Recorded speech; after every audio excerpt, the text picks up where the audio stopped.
कहानी है अपने हक का प्यार।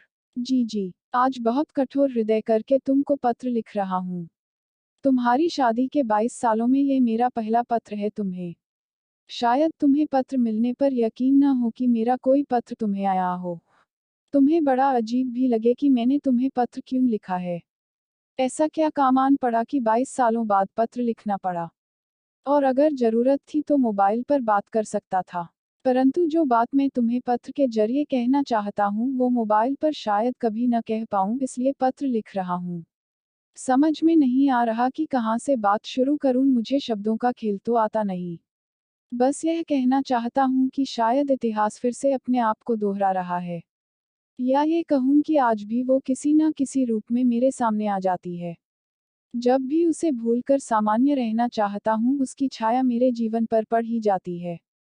26 साल पुरानी वो घटना आज भी ताज़ा घाव सी मेरी अंतरात्मा से रिस उठती है।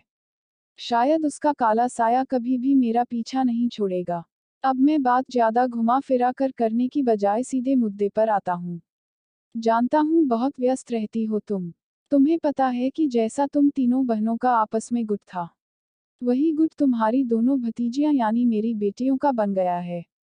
वही चुपचाप अपने कमरे में टोली बनाकर बैठे रहना, न मन की बात कहना, न हमारी सुनना, बस एक एकाकीपन सा लिए रहने लगी है। बस हर वक्त तने रहना और जाने क्या क्या करते रहना, वही गाने लिख लिख कर कॉपियां भर लेना। और बैग से निकले टॉफी, चॉकलेट के खाली रैपर तुम्हारी भाभी दिखाती रहती है मुझे। तुम्हारी भाभी का स्वभाव तो तुम जानती ही हो, वो कैसे बात का बतंगड़ बनाती है। 2 साल पहले तक तो सब ठीक था। इन 2 सालों में जाने दोनों लड़कियों को क्या हुआ है। पहले मुझसे बहुत घुली मिली थी पर अब मुझसे भी कटी कटी रहने लगी है। वो समय और था तब तो इतने संसाधन न थे, पर इस मोबाइल ने भी जीना हराम कर दिया है। चुपके से मेरा या तुम्हारी भाभी का मोबाइल उठा लेना और उस पर गेम खेलना या पता नहीं घंटों लिए बैठे रहना। इस बहाने की नेट से जरूरी नोट्स डाउनलोड करने हैं। बात समझाइश से शुरू करूं तो वो मेरे और तुम्हारी भाभी के झगड़े पर खत्म होना। फिर वही हाल, वो दोनों ठीक उसी तरह भूखी सो जाती हैं जैसे तुम तीनों सो जाया करती थी। मैं बड़ी अजीब परिस्थिति में फंस गया हूँ, जैसे पहले फंस जाता था आज भी फंस जाता हूँ। मैं नहीं जान पाया कि ये सब मेरे ही साथ क्यों है। औरों के साथ भी होगा पर मुझे पता नहीं, चूंकि तुम और मैं इस तरह की परिस्थिति से पहले भी गुजर चुके हैं। मैं तो उस वक्त छोटा था, पर तुम्हें तो सारी परिस्थितियां पता है। तुम मुझे बताओ कि ये क्या स्थिति है और मैं कैसे इस स्थिति पर नियंत्रण रखते हुए अपने परिवार को एक सूत्र में व समरसता में बांध सकूं। मैं नहीं चाहता कि उसकी तरह कुछ ऐसा हो जाए कि एक बार फिर वो ही मंजर मेरे जीवन में जीवंत हो उठे, जो 26 साल पहले हो गया था, जिसकी वजह से मेरी जिंदगी में मैं आज भी परेशानी महसूस करता हूँ। यही वजह है कि आज 22 साल बाद मैं तुम्हें पत्र लिख रहा हूँ। जानता हूँ मेरा व्यवहार कभी भी उस घटना के बाद तुमसे सामान्य न रह पाया और मैंने कभी तुम्हें व जीजाजी को सम्मान नहीं दिया। परंतु मेरी स्थिति तुम अच्छे से समझ सकती हो, क्योंकि तुम भी एक बेटी की माँ हो और तुमने भी अपने जीवन की उस उम्र में वो पल जिए हैं जो इस वक्त मेरी बेटियां जी रही हैं। और जानता हूँ तुमसे अच्छा सुझाव व जो भी हो रहा है, वो स्थिति में उससे निपटने का उपाय तुमसे बेहतर कोई न दे सकेगा। तुम्हारे पत्र के बेसब्री से इंतजार में। हाँ, एक रिक्वेस्ट है, कृपया इस संबंध में मोबाइल पर बात मत करना और पत्र मेरे ऑफिस के पते पर ही देना। मैं नहीं चाहता कोई और पत्र पढ़े। तुम्हारा भाई अमित।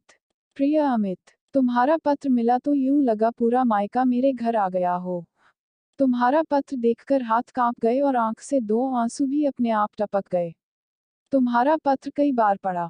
आज तुम्हारे पत्र में चुभन की जगह यूं लगा कि जैसे कोई अपना अपनेपन से मिला है। मैं जानती हूँ तुम पिछले 26 साल से किस मानसिक वेदना और तनाव से गुजरे। उसके किए से तुम आज भी नहीं उभरे हो और उसके किए का भुगतान मुझे भी करना पड़ा कि मैं कभी भी तुमसे बड़ी बहन का सम्मान न पा सकी।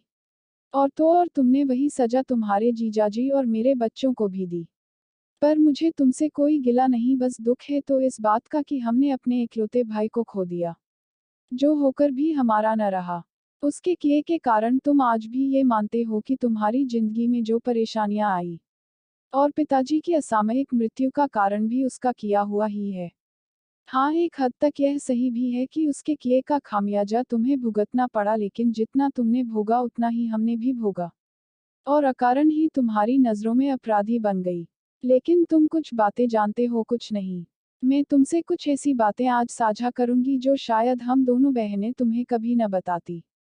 पर आज तुम भी ऐसी परिस्थिति से गुजर रहे हो, तो एक बहन के नाते मैं तुम्हें वो सब बताती हूँ जिससे तुम आज तक अनजान रहे। हम 3 बहनों के बाद इकलौते बेटे हुए।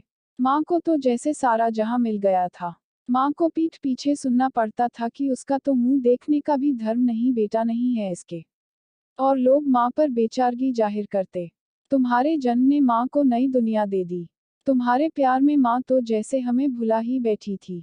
इसका सबसे ज्यादा असर उस पर पड़ा, क्योंकि उसे लगता था कि तुमने उसके हिस्से का प्यार और ममता छीन ली।